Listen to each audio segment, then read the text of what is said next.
Right, let's find a seat again.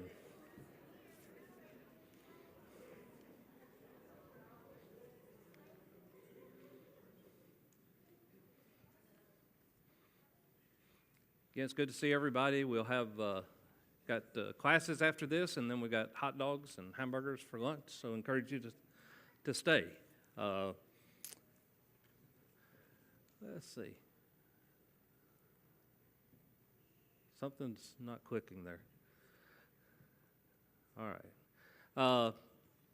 Last week, we did I introduced a topic just about direction, and the whole deal was we have a destination that we're striving for in life, and this principle applies in our Christian walk, but it does in every avenue of walk. But if you have a destination in mind, then if you don't set the proper direction for that, then you'll never get to that destination, right? That was the whole idea. And I said we might do 2 or 3 lessons. We're going to talk today. I'm just going to give you a couple of points from a couple of different passages. I say points, just a couple of things to continually have in your mind as it affects your walk in a certain direction. We really made this point of a principle, but that was direction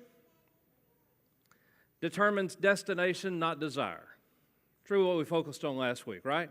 And what was the idea? It doesn't matter how much you might want something, if you're not walking in that direction, you're not going to get there, right? I mean, you can have this great physical desire in your life to get in shape and do all those things. You may join a gym or you may buy all kinds of equipment, but if you don't use it, of what value is it, right? And we understand that. Even though we understand that principle, though, a lot of times it's amazing how people will walk through a whole portion of their life or seasons of life and not be taking steps to get to where they eventually want to go. Somehow just believing that I'll start tomorrow or it will work out later. So, here's the deal. You have all kinds of choices, certainly of destinations, but how you walk. And we're gonna look at just, a couple of things to think about right up front. The main thought is, if you're going to get somewhere, typically you're going to have somebody that helps you get there. All right? It's just difficult to stay committed and in a good direction by yourself. Now, I've mentioned it a number of times. How many of you have ever joined a gym or wanted to work out or bought some equipment or whatever? Many of you have done that, right? And how many of you have found if you have a workout partner that is going to meet you there, you're much more successful at following through than if you're trying and you're committing just to do it by yourself. It's just the way life works, and that's what we focused a lot on last week, and we'll talk this week. God set this world in motion, and there's just certain things. Remember, we talked about principles last week. There's just certain principles that are true. You can want to believe you can walk your life and those not apply to you, but no matter how much you might ignore it, it's going to apply to you anyway. All right, the first place we're going to go is the book of John. And y'all know the story of John and Matthew, Mark, Luke, and John and their walk with Jesus. And John shares so many valuable things, but I want to go to this one side, or this one story from the book of John, and you're very familiar with it. You're very familiar with the teaching, but again, we need to get there and make this one point, all right?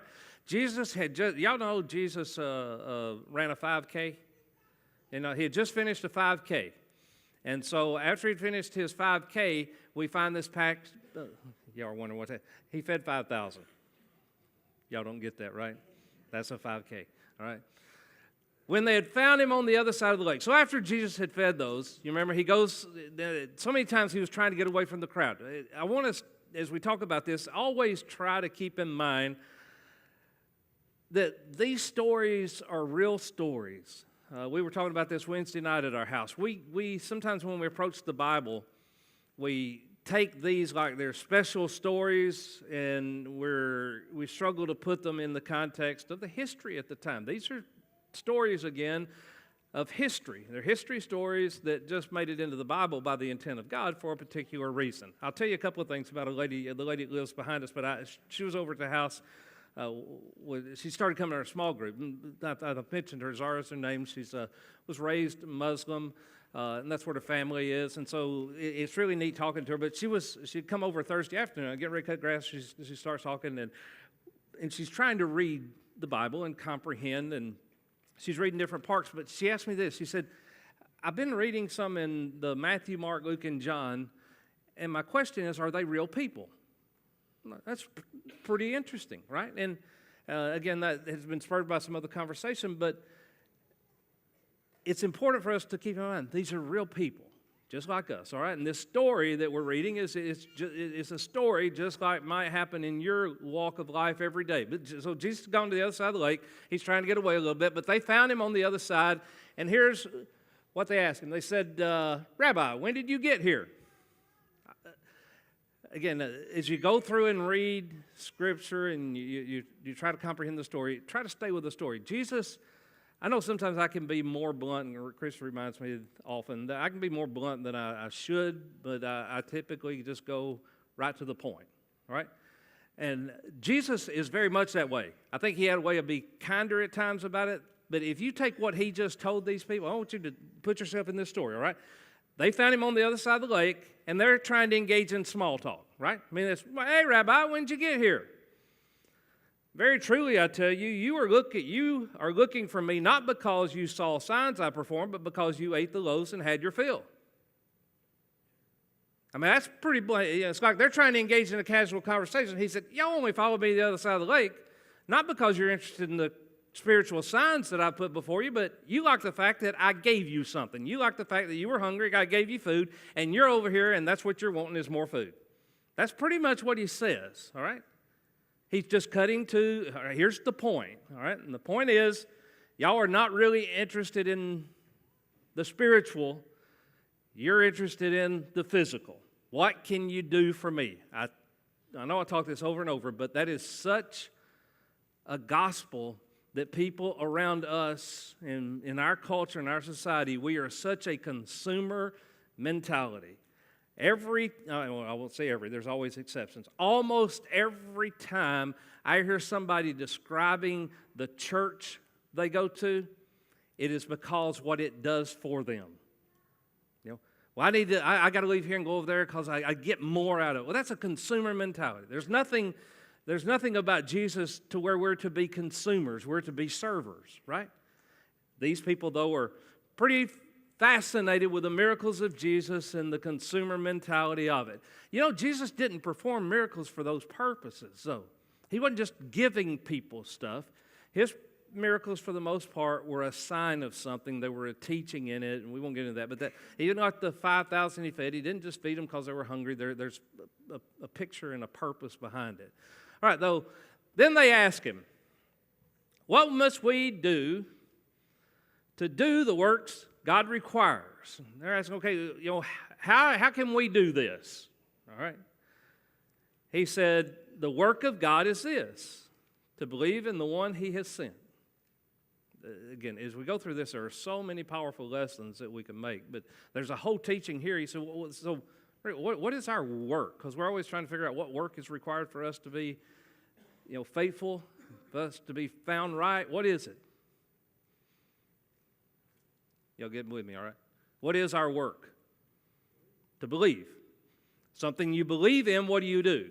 You apply yourself in that direction in life, right? So he said, this is it. If you really believe this, that's your work, is to believe in the one he has sent. And if you really believe, then what will happen? I'll get on that path, right? Now, you can go around the United States today, and if you were to ask how many people are believing Christians, there would still be a high majority of people that say that they believe. But when you look at the path, the direction of their life, what would it indicate? That's an intellectual acknowledgement I'm making, but no, I haven't really bought into this is the way to live life, or their life would be a different path, right? He's talking about that belief that then sets you in a certain direction. So they ask him. Again, they're consumers, right? They're consumers. They say, okay, we get it a little bit, but what sign then will you give that we may see it and believe you? What will you do? That's pretty confrontational, isn't it? He said, I've been sent here, and your job is to believe in me. Believe that I am the Son of God. And they said, okay, yep. Can you do something for us? Show us something. You remember and here's where they go, back in the old days, when Moses' days, when there's food, coming from heaven, can you, do one of those or do something, do something special that'll make me believe. Our ancestors ate the manna in the wilderness, as it is written, he gave them bread from heaven to eat. Jesus said, though, I tell you, it is not Moses who has given you the bread from heaven, but it is my Father who gives you true bread from heaven. This is sort of deep teaching, all right? For the bread of God is the bread that comes down from heaven and gives life to the world. And then they said, well, sir, always give us this bread. He said, I am the bread of life. All right, so there's this discussion going on, and then he gets into this real deep. If you read John 6, we've talked about this section of Scripture. He gets into some really complicated teaching of eat my body and drink my blood, and it's a fairly complicated teaching, but it's deep, and they grasp more of it than we do when we just read it. But it gets down to the end of that, and he noticed after he had spoken that many of his disciples said, this is a hard teaching. Who can accept it? Aware that his disciples were grumbling about this, Jesus said to them, and he's trying again just to get to the point, does this offend you? Is my teaching offensive to you? And from this time, many of his disciples turned back and no longer followed him. At that point, now it's just his closest. It's like his small group, his 12. And he looks at them and he says, you do not want to leave too, do you? And this is one of the more powerful statements in the gospel when Peter said, Lord, to whom shall we go? You have the words of eternal life. We have come to believe and to know that you are the Holy One of God. I said there's 2 points to the lesson. Last week we talked about the principle of the direction in your life, and your destination will be determined by the direction you're walking and not your desire, right? Here's the point I ask you. Again, this morning there's only a couple things for you to take away from this, and here's the first takeaway. Really look at your life and ask, what direction is your life in? And really then ask this question, is there really any other choice other than Jesus? I mean, really. You've got to project forward to the end of your life, and as you look back on it, what path would you have walked that at that point will bring you peace?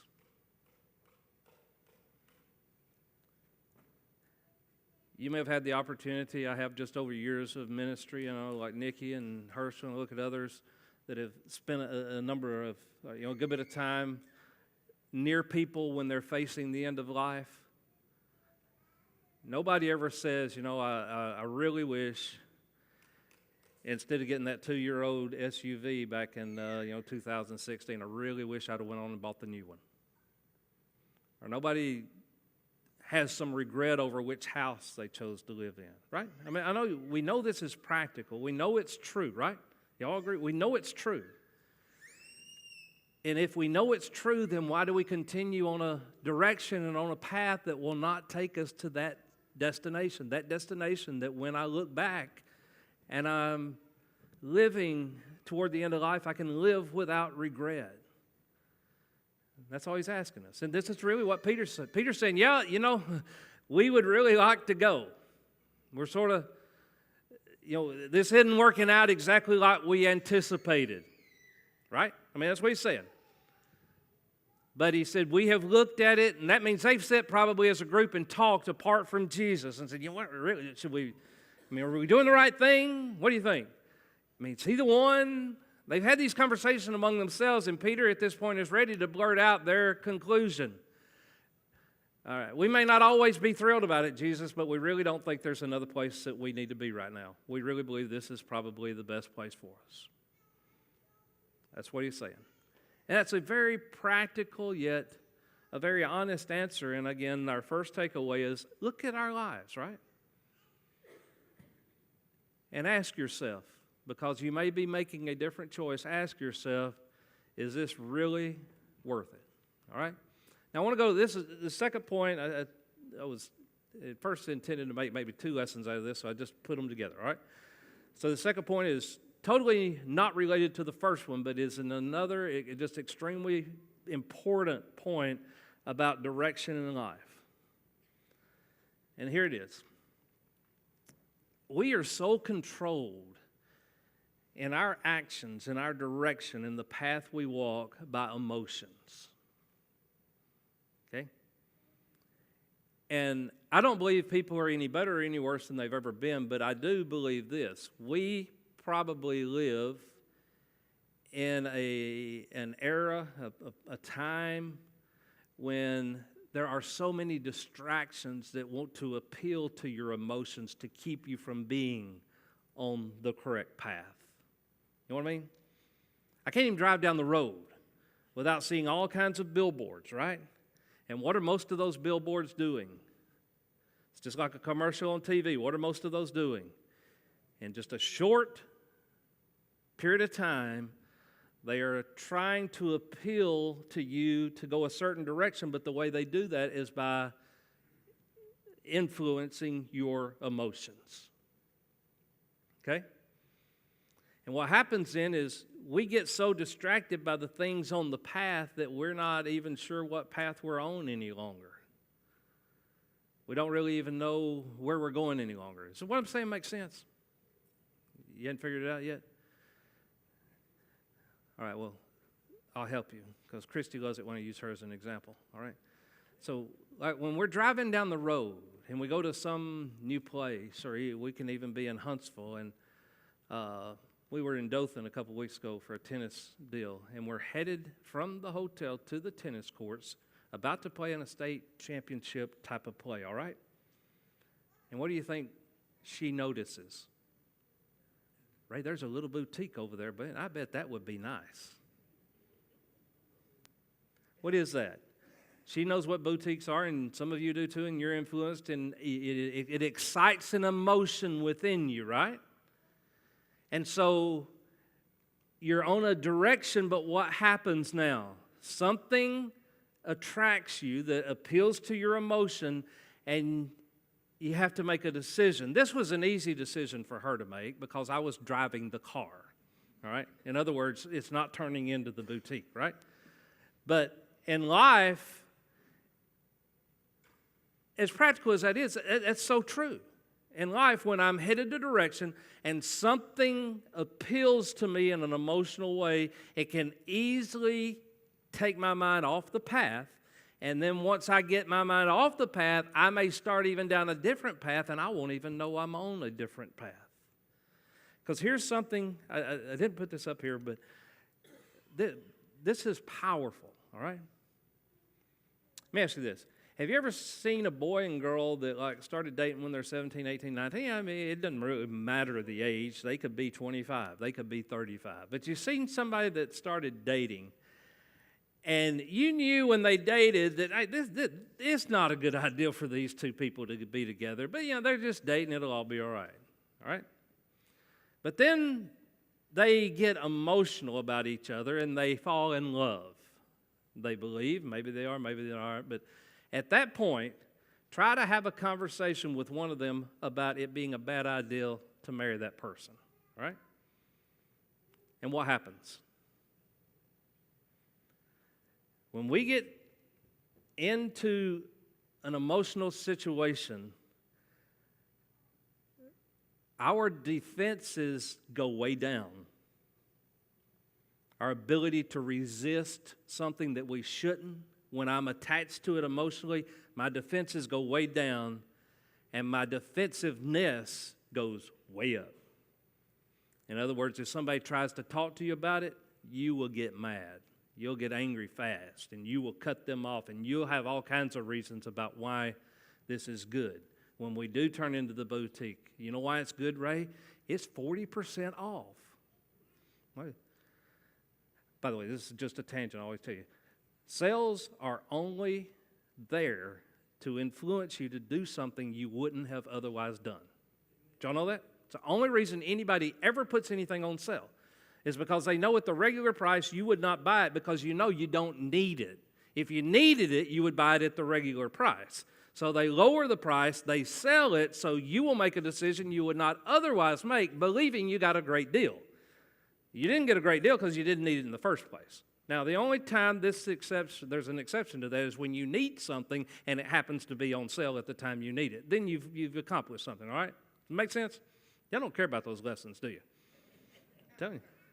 It's the way the world works. All right. So, but the deal is, once you're emotionally attached to something,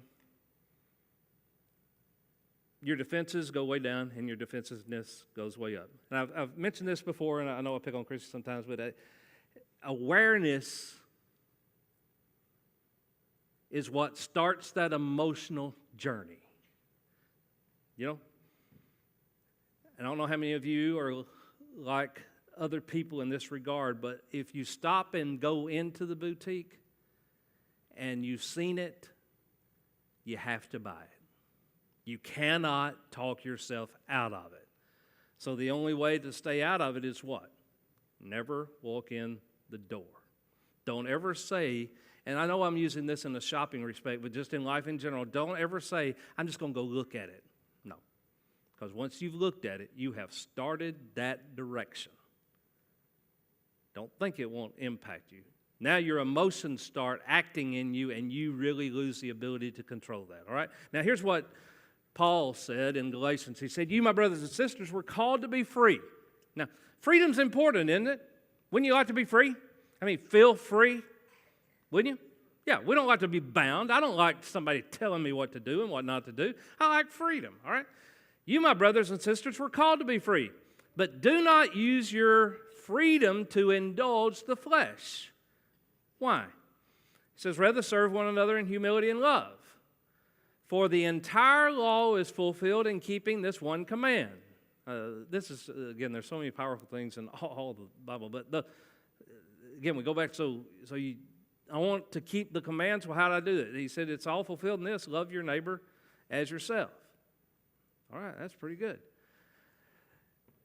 So I say, walk by the Spirit, and you will not gratify the desires of the flesh. For the flesh desires what is contrary to the Spirit, and the Spirit what is contrary to the flesh. You get this, right? They are in conflict with each other so that you are not to do whatever you want, but you are led by the Spirit. You are not under the law. All that being wrapped up, what is the point? I'm not going to belabor this. What is the point? Emotional appeal will take you many times to the wrong place. How do I avoid emotional appeal? I stay spiritually connected and oriented. Right? Right? You ever find yourself attracted to that would not be good for you? Just pray. Or maybe in your pocket or your purse, you just have 2 or 3 scripture that means something. Pull it out and read it. I know that sounds, somebody going to walk away and say, man, that was just so basic. I'm going to tell you what. Just what I just offered you right there can change your life completely. Can totally change your life. If you believe in the direction that you should be going and you just put a few practical opportunities to keep you focused in that direction, it can change your life completely. Not because I offered it to you, but because that's what Jesus said. He said, I have already claimed the victory for you. You just need to walk with me. But don't think you can walk with the flesh and enjoy the freedom at the same time. No. You choose to walk by the flesh, what happens? I indulge the flesh, what happens? I end up in all that, and he lists a bunch of stuff you'll end up in. And what he's saying when he's talking about freeing the law is, okay, when you get there, then you're going to have to go back and live under the law because all that will keep you from that activity are rules and laws, right? That's what he's saying. So that's what would be. He said, but if you're walking by the Spirit, I don't need the law because the Spirit guides me and keeps me in that direction. I'm not even entertained by the thoughts of that life. Make sense? All right. So I want to tell you one other story. And we're done. And I know you won't feel the emotional touch with this that I did, but it was so innocent, yet so powerful. When Zara, our neighbor, came over, and again, I was getting ready to cut the grass, and we had the conversation, we talked, and that's when she asked about, are these people real? And so we continued the conversation. And at some point, we got to talking about the purpose of Jesus and believing in Jesus, and she was, what she's read so far, she's fascinated by what a good person Jesus is. By the fact that he's not, angry and confrontational and condemning, and she's just impressed by how good he is. And I told her, I said, what we believe is that God sent Jesus to live with us so that we would want to live a life exactly like he lived. We believe that is the gospel.